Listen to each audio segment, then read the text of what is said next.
Hi everyone, it's Dr. E and I'm here with your week 14 instructional video for English 1301. So the first thing I want to do is discuss just a few things dealing with Turnitin, because I know based on some of the things I'm seeing in your writing reflections that there are some confusing elements when it comes to looking at that feedback. Most of the time I'm writing notes in blue, right, on your paper or on your submission, but sometimes you have the little bubbles that show up, and those can at times be confusing. I want you to remember that you can always click on those bubbles and they will expand and give you an explanation. But I thought walking through a few of them might be a little helpful as you go to perhaps revise in order to submit your writing collection. And even if you've already submitted it, you can resubmit if necessary.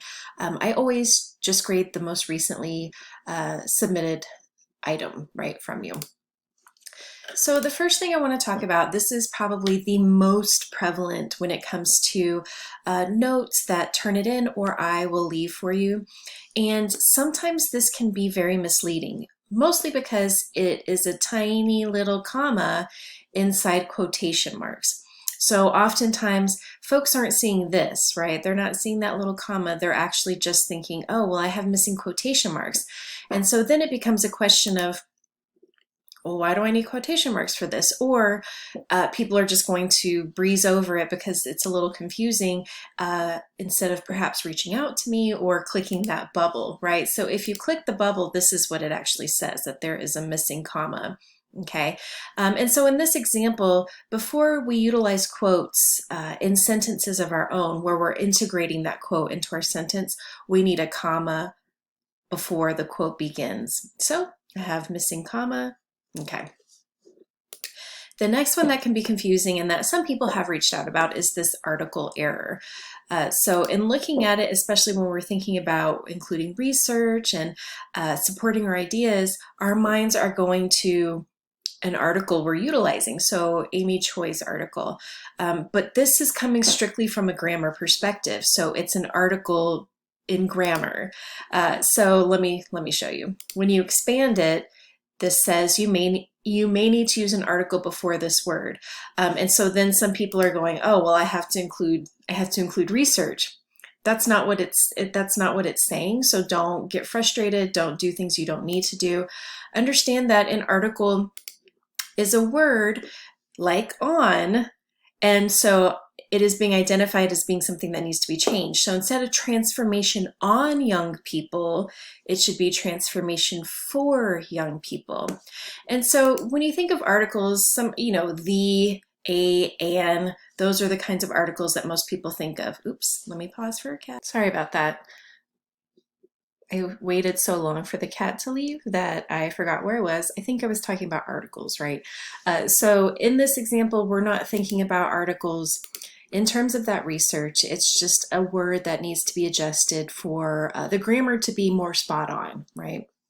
And remember that some of these things I'll note, like this is a note to somebody, like this, that would be helpful, that would solve the article issue.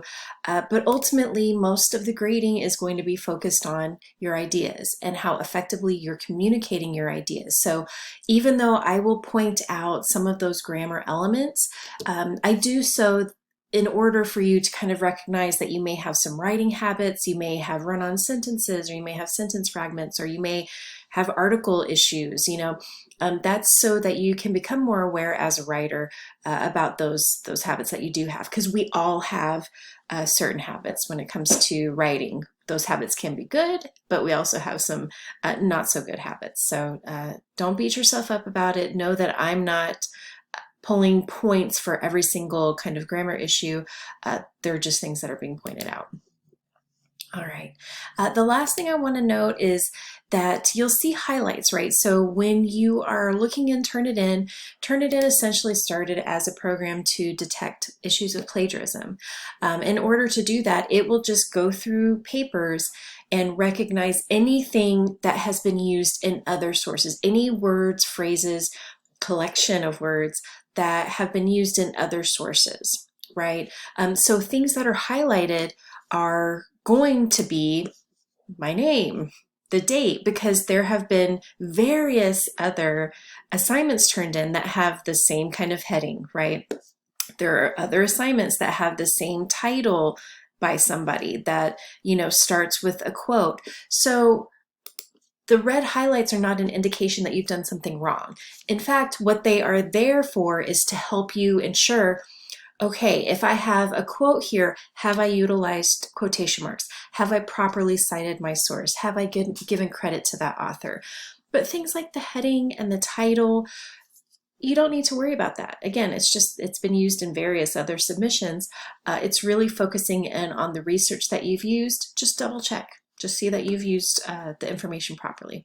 All right, so that's Turnitin. Let's go ahead and hit D2L so that we can go through where to go, what to do this week.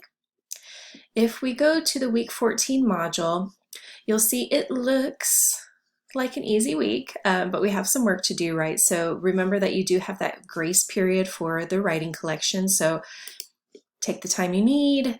This is one of those things where the time is there for you, so utilize it if you need to, if you want to, that kind of thing. It's a really big grade, right? So make an appointment with Dr. K. Look at your work with fresh eyes. Do everything you need to do in order to ensure that you earn the best possible grade, because this is the kind of grade that will change your overall semester grade so far, because it is much larger than, say, some of our weekly assignments. All right, so what I would like you to start thinking about is working on the artistic or creative elements.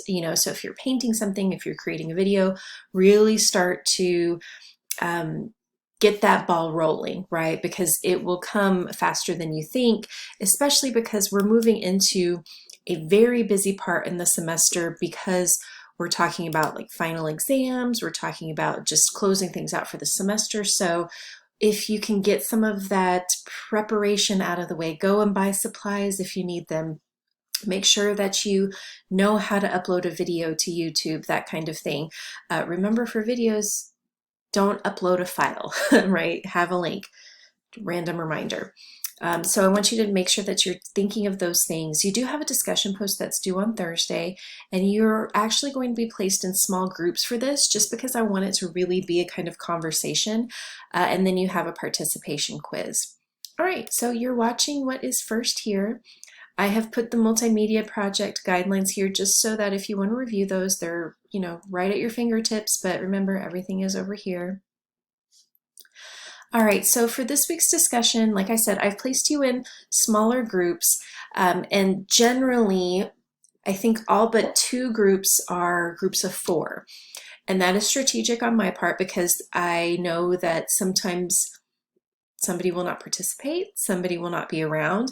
I am hoping in doing this that you at least have 1 other colleague, if not 2, and amazingly 3, that you are going to interact with, right? So your responses this week, you need to respond to every single one of your group members. Now, caveat here, another cat.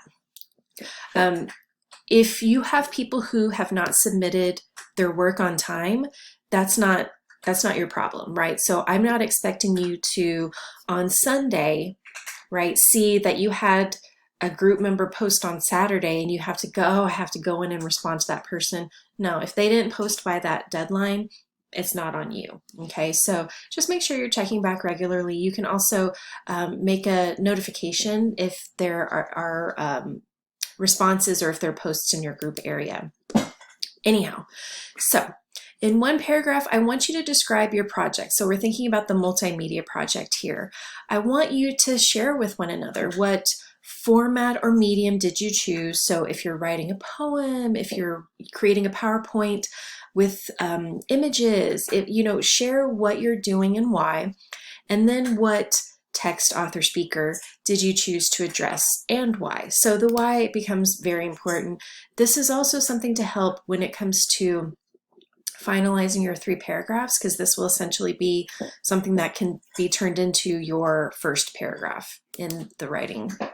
In the 2nd paragraph, I want you to just kind of share how you're feeling about it. Are you feeling good? If you're trying something new, so I have stressed you do not need to be a painter, a baker, a sculptor, a poet. I want you to try, right? If you are really interested in doing something outside of your norm, go for it, because I'm not expecting perfection. That's why along the way you need to show your progress. If you decide that you want to sculpt something, then you take pictures of yourself along the way, or perhaps create a video. If you're baking something, the same thing. The process is really important, right? And this goes back to this idea of writing, that we often emphasize that final product. That's what we're really focusing on. But it's the process that gets us there that is really important, right? That's why we have submitted essentially drafts of our written responses to then put them in a finalized collection, right? It's the process. All right. Are you concerned about your progress? Are you unsure about the guidelines?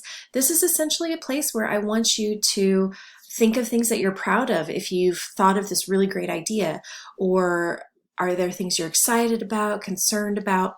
This is where your group members can offer that feedback. I want this to be as though we're having a discussion. If we were in a classroom, you're bouncing ideas around, you're sharing concerns, and you're receiving help and input from others.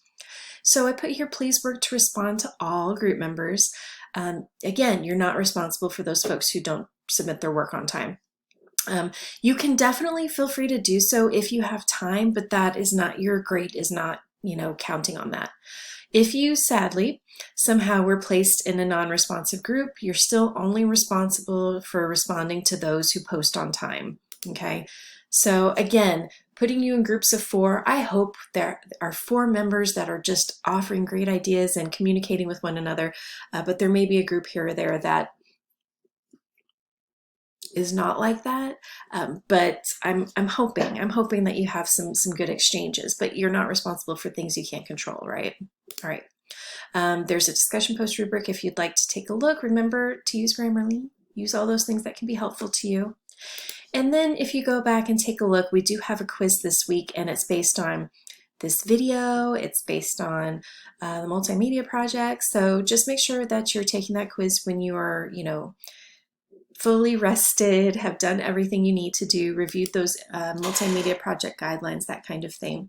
All right, let me know if you have any questions or concerns. You can always post in that Q&A discussion board area. You can post on Remind during the office hours or the available hours that are with Remind, or you can reach out to me directly via email. So hope you all are ready to hit the ground running. We're almost at the finish line. I know last week may have felt like a really nice break. I hope you got a break from something. Even if you don't celebrate, the holiday last week, hopefully you found ways to rest, relax, and rejuvenate. So good luck this week, and let me know how I can help.